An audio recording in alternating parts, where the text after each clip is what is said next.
아멘. 저는 모태신앙입니다. 그리고 올해 40이죠. 그리고 8월 생이니까 39번의 사순절을 경험하고 예수님의 십자가 사역에 대한 이야기를 들었다는 계산이 나오게 됩니다. 그래도 아기 때 빼고 어느 정도 이해력이 생긴 다음 들었다고 해도 예수님의 십자가에 대해서 최소 30번 이상은 들었습니다.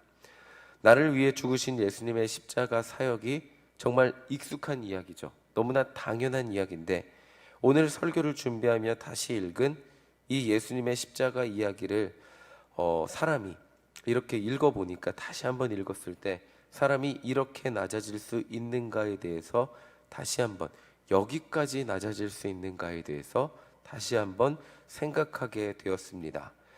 저희 집에 1월이면 돌이 되는 아기가 한 명 있습니다. 이 아기가 가장 싫어하는 게 있어요. 저희 1월에 말도 못하죠 아직. 이 아이가 가장 싫어하는 게 뭐냐면 어느 날은 너무 정신없이 움직이고 다니니까 이제 자기가 기어다닐 수 있게 되니까 집에 있는 아무거나 만집니다.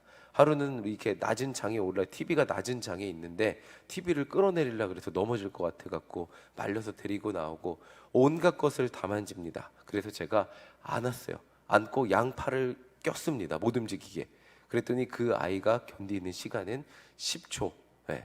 뭐 오래 견뎌야 30초입니다. 막 놀아주는 줄 알고 좋아했다가 발버둥 쳐도 팔이 안 빠지니까 이러고 울기를 시작했습니다. 가장 싫어하는 게 손발을 고정하는 겁니다. 자유를 억압하는 거죠.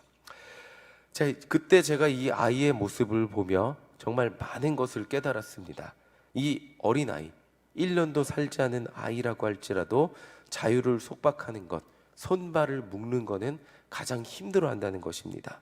그런데 예수님의 십자가는 단순히 인간에게 고통만 준 것이 아니었어요.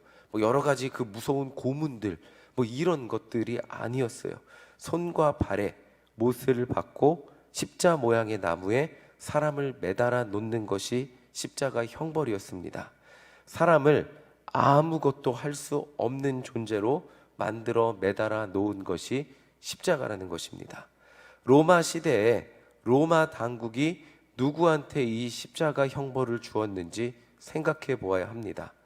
주로 가장 지독한 정치범들, 반란을 도모한 사람들에게 주는 형벌이 십자가였습니다. 반란은 아무나 일으키지 않습니다. 가장 활동적이고 주체적이고 나라를 생각하고 리더십이 있고 거기에다 나라를 위해서 목숨을 걸 수 있는 사람만이 일으키는 게 반란입니다. 그런 활동적인 사람들의 손과 발에 못을 박는다는 것, 나라를 위해 목숨을 걸었지만 그 결론은 당신이 나라를 위해 무언가를 할 수 있다고 생각해서 사람들을 선동하고 반란을 일으키려고 했지만 당신의 결론은 아무것도 할 수 없는, 손과 발이 나무에 못 박혀서 아무것도 할 수 없는 존재로 단순히 죽음을 기다리는 존재입니다 라는 결말을 보여주는 것이 십자가였다는 것입니다. 이 십자가 형벌이 보통 사람이 죽는 시간이 하루에서 이틀이었다고 합니다. 그러니까 너무너무 고통스러워서 사람이 꼴까닥해서 빨리 죽는 형벌이 아니라 어느 정도 사람들에게 전시 효과를 보여주고, 그리고 인간에게 좌절감을 맛보게 하는 것이 십자가였다는 것입니다. 나라를 위해 목숨을 걸었지만, 뭔가 할 수 있는 것 같았지만, 저 사람을 따르면 뭔가 로마의 반란을 일으켜서 무언가 일어나게 될 줄 알았지만, 내가 그렇게 믿고 따랐던 리더의 최후는 손발이 묶인 로마라는 나라의 패배자가 되어 손발이 묶여서 로마라는 나라의 힘에 의해서 손발이 묶이고 아무것도 하지 못하는 존재가 된 그 결말을 스스로 느끼게 만들고 사람들에게 보여주는 것이 십자가 형벌이었다는 것입니다. 저렇게 사람들을 선동해서 금방이라도 반란을 일으킬 수 있었고 뭔가 할 수 있는 것처럼 보였던 사람이라 할지라도 로마의 힘이 얼마나 위대한지, 그 로마의 힘 앞에서는 아무것도 할 수 없는 손과 발이 못 박힌 존재가 되어서 무기력하게 죽을 수밖에 없는 사람이 되는 것을 보여주는 것이 로마의 십자가 형벌이었습니다. 사람들은 예수님이 그들에게 보여주셨던 능력이라면 금방이라도 다윗의 왕조를 회복할 줄 알았습니다. 그런데 예수님도 로마의 무력 앞에 사람들이 볼 때는 예수님이라고 다를 바가 없는 것이었습니다. 예수님도 로마의 무력 앞에 다른 반란을 일으킨 그런 지도자들과 똑같은 사람이 되어 아주 무기력하게 손과 발이 묶인 채로, 아주 큰 대못에 못 박혀서 묶인 채로 사람들에게 전시품이 되어 죽음을 기다리는, 그러니까 이게 너무 형벌이 너무 극해서 죽음을 빨리 맞이하는 게 아니고 여기 매달려서 그냥 언제 죽을까 죽음을 기다리는 그런 사람이 된 것이 십자가에 못 박힌 예수님이었습니다. 그런데 오늘 본문에서 묘사한 십자가 형벌이 이 정도까지면 좋겠는데 너무 심하다는 장면들이 여러 있었습니다. 우리 24절 함께 더 읽어보도록 하겠습니다. 24절입니다. 시작. 십자가에 못 박고 그 옷을 나눌세 누가 어느 것을 가질까 하여 제비를 뽑더라.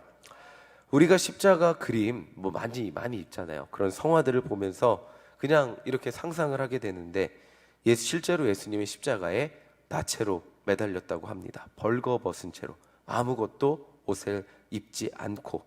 로마는 십자가 형벌을 통해서 반란의 지도자로 여겨졌던 사람들에게 무기력감만 준 것이 아니고 고통만 준 것이 아니고 그들이 존경받을 만한 지도자의 모습을 가지고 있었던 모든 것을 없애버렸습니다. 사람이 벌거벗었다는 것, 그것은 사람들에게 아무런 그런 뭔가 명예까지도 없어버리는, 예수님이 그 앞에 마가복음 수많은 말씀들 가운데 존경받을 만한 하나님의 권위를 나타내신 것이 너무나 많이 있었습니다. 그런데 그렇게 존경받을 만한 분이 십자가에 매달려서 아무것도 입지 못하고 벌거벗은 채 있다면 사람들은 그 사람을 존경할 수 없었겠죠. 그리고 실제로 사람이 십자가에서 이렇게 벌거벗은 채로 죽음을 맞이하게 만드는데 십자가 형벌은 하루에서 이틀이었다고 합니다. 반란군의 지도자를 그렇게 하루 이상 벌거벗은 채로 매달아서 사람들에게 본보기로 보여주었던 것이 십자가의 잔인한 형벌이었다는 거죠. 예수님은 그렇게 사람들의 죄를 구원하기 위해 죄 없으신 분이 벌거벗은 채로 십자가에 매달려서 손과 발이 못 박힌 채로 아무것도 할 수가 없습니다. 스스로 너무 고통스러워서 빨리 죽고 싶어서 자해도 할 수 없는 게 손과 발이 못 박힌 채로 죽음을 그냥 내 몸의 생명력이 끊어지기만을 기다리는 것이 십자가 형벌이었다는 거죠. 그런데 이게 끝이 아닙니다. 그렇게 매달려서 죽음을 기다리는 예수님을 향해서 사람들은 모진 말을 쏟아내기 시작합니다. 우리 29절 30절 함께 읽도록 하겠습니다. 함께 읽겠습니다. 시작. 지나가는 자들은 자기 머리를 흔들며 예수를 모욕하여 이르되 성전을 헐고 사흘에 짓는 자는 자여 내가 너를 구원하고 십자가에서 내려오라 하고, 십자가에 매달려서 고통 가운데 죽음을 기다리는 예수님께 누군가는 이렇게 조롱하고 있는 것입니다. 당신이 성전을 사흘 만에 헐고 다시 짓는다고 하지 않았습니까? 지금 당신의 모습을 보시기 바랍니다. 당신은 벌거벗었고 손과 발은 못 박혔고 당신이나 십자가에서 내려와서 스스로를 구원해 보라고 조롱까지 하죠. 자, 31절 32절 함께 읽어보겠습니다. 시작. 그와 같이 대제사장들고 서기관들과 함께 희롱하며 서로 말하되 그가 남은 구원하였도되 자기는 구원할 수 없도다. 이스라엘의 왕 그리스도가 지금 십자가에서 내려와 우리가 보고 믿게 할지어다 하며 함께 십자가에 못 박힌 자들도 예수를 욕하더라. 대제사장들도 예수님이 평소에 병자들을 고치면서 구원받았다고 그 병자들한테 그렇게 말씀하셨잖아요. 당신은 구원받았습니다 라고 말씀하신 것을 언급하며 당신 스스로도 구원하지 못하는데 누가 누구에게 구원을 말합니까? 라고 조롱하고 있습니다. 다른 사람은 구원하면서 당신은 구원하지 못합니까? 사람들은 이렇게 벌거벗은 채 아무것도 손발이 묶여서 아무것도 하지 못하고 죽음만을 기다리는 예수님을 조롱하였습니다. 저희가 일신주차장을 처음 인수했을 때 저는 거의 매일 일신주차장 내려가서 인수 작업을 도와드렸습니다.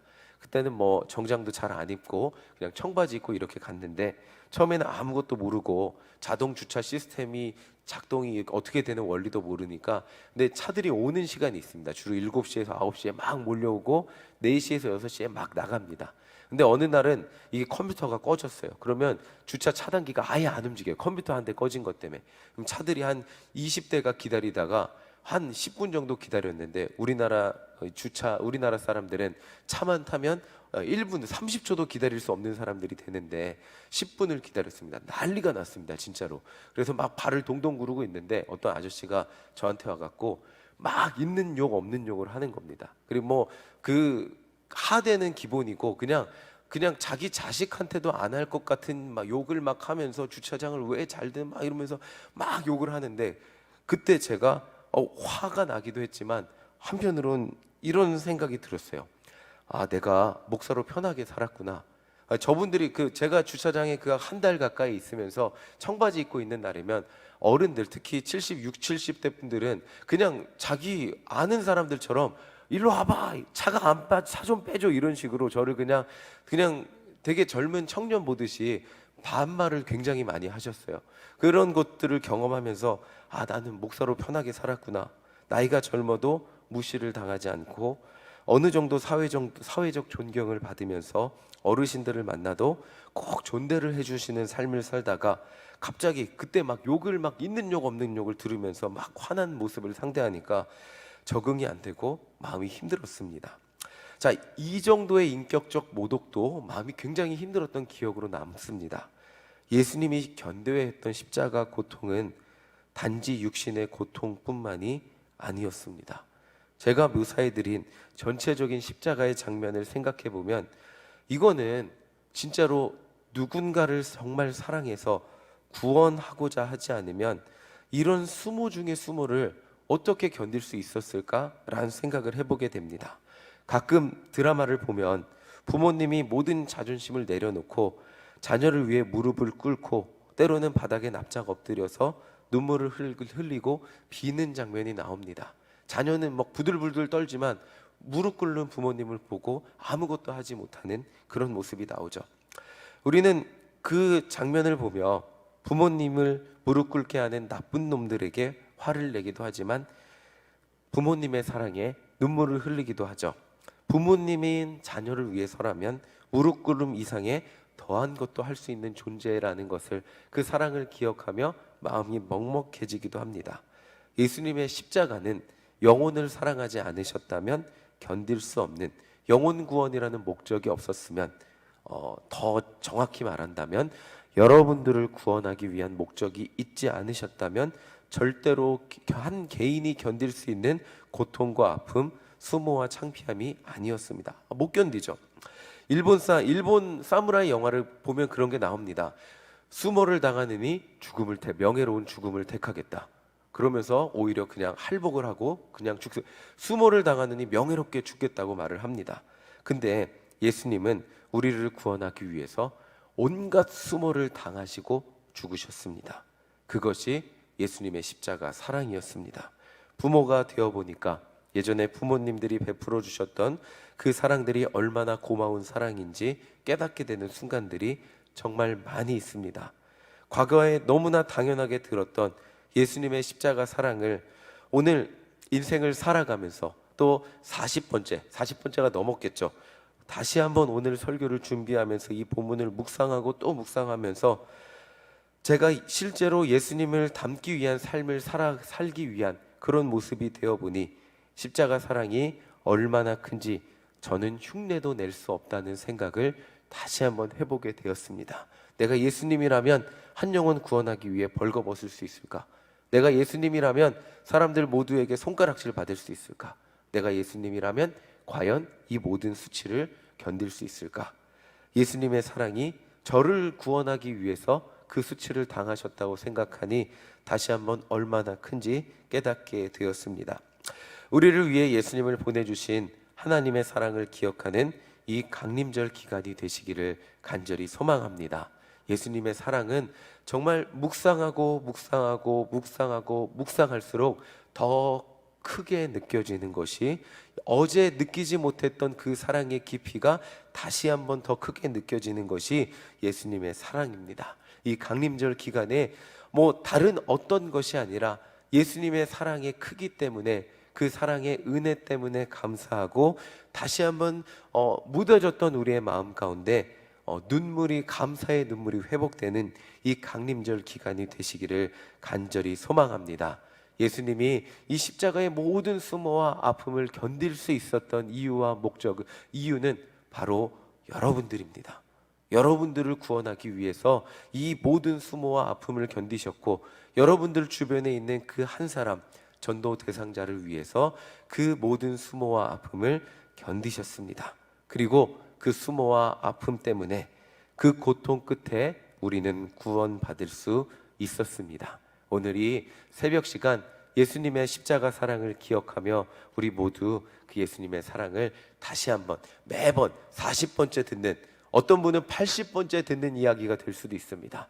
그런 이야기가 아니라 오늘 나에게 부모님의 사랑을 기억할 때 당연한 것이 아니라 그렇게 감격이 되는 이야기로 느껴지는 것처럼 예수님의 사랑이 우리에게 또 다른 감격이 되는 이 강림절 기간이 되시기를 간절히 소망합니다. 아멘. 우리 이 시간 함께 찬양하겠습니다. 찬송가 150장 갈보리